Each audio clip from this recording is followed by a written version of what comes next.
I've only been here 10 seconds. I am blown away by the fact that there is no law enforcement, there's no government investigators, there's no Secret Service, nothing's cordoned off. Nobody seems to have any specific interest in investigating anything. You'd assume it'd be a crime scene of the century, right?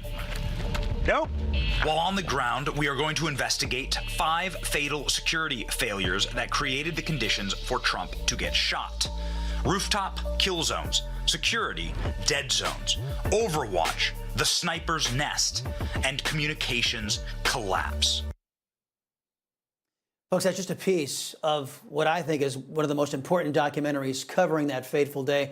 Nearly a month ago when President Trump was shot, the creator of this documentary, Benny Johnson, along with Congressman Eli Crane and Corey Mills, they went to the site to investigate, and what they found is going to shock all of you. Joining me now, the man himself, Benny Johnson. Thank you so much, man, for doing this. First off, congratulations on it. Exquisite job in the documentary.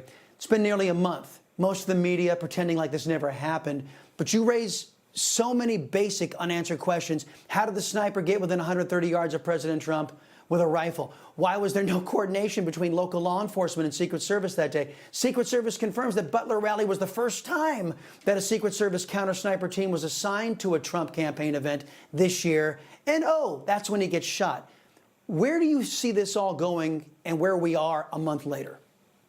Yeah, thank you so much for having me, Chris. So extreme or gross incompetence is indistinguishable from malevolence. I really don't care what the hearts and souls and minds of the Secret Service were thinking or feeling at the time. The reality is that there were demonstrable empirical failures in their planning that led to Trump eating a bullet on stage. And somebody needs to be held criminally liable for that. In the documentary, we go through at length all of the security failures that will leave you truly with your jaw on the floor. Your local dive bar with a bouncer outside has better security than the Trump event that day. And it leads everyone to ask the question, was this planned? Was this a setup? And now we have footage breaking as we are live of the body cam video from the officer that confronted Crooks on the roof. And you can see the officer getting up on the rooftop, seeing Crooks,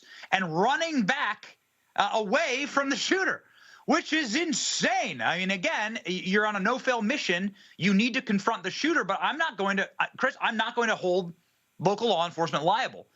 I've stood on that roof, and I've lain down right where the blood splatter is where Thomas Crooks was killed. And I can tell you the failures lie 100% not on the unprepared law enforcement, but on the Secret Service, who is responsible, stem to stern, for the security of the president at these events. The local law enforcement go where they're told and do what they're told. And the Secret Service left that rooftop open along with a 3-acre area encompassing that building.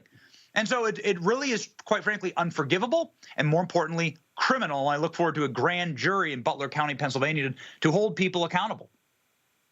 Yeah, you know what? I had a congressman earlier this week, Benny, who came on.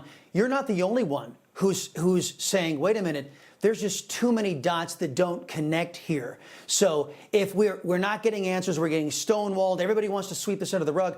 Even this congressman is starting to say, wait a minute, what level of complicity did our government have in the events in Butler that day on July 13th?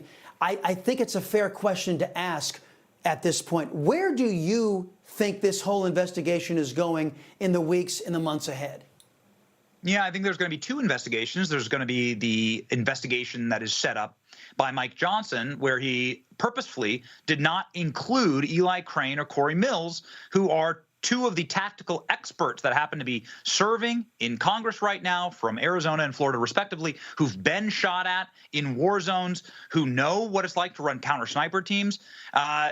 Mike Johnson, for some reason, did not include them. They went with me to Butler, and they asked these very basic, simple questions like, for instance, and I'm speaking as no security expert here, but even I know that you want to have the high ground. Anakin, I have the high ground, we all remember. Yes. From Revenge of the Sith. Yes. Yeah, I mean, it's Star Wars level dumb. And you give up the high ground by not placing somebody on the water tower.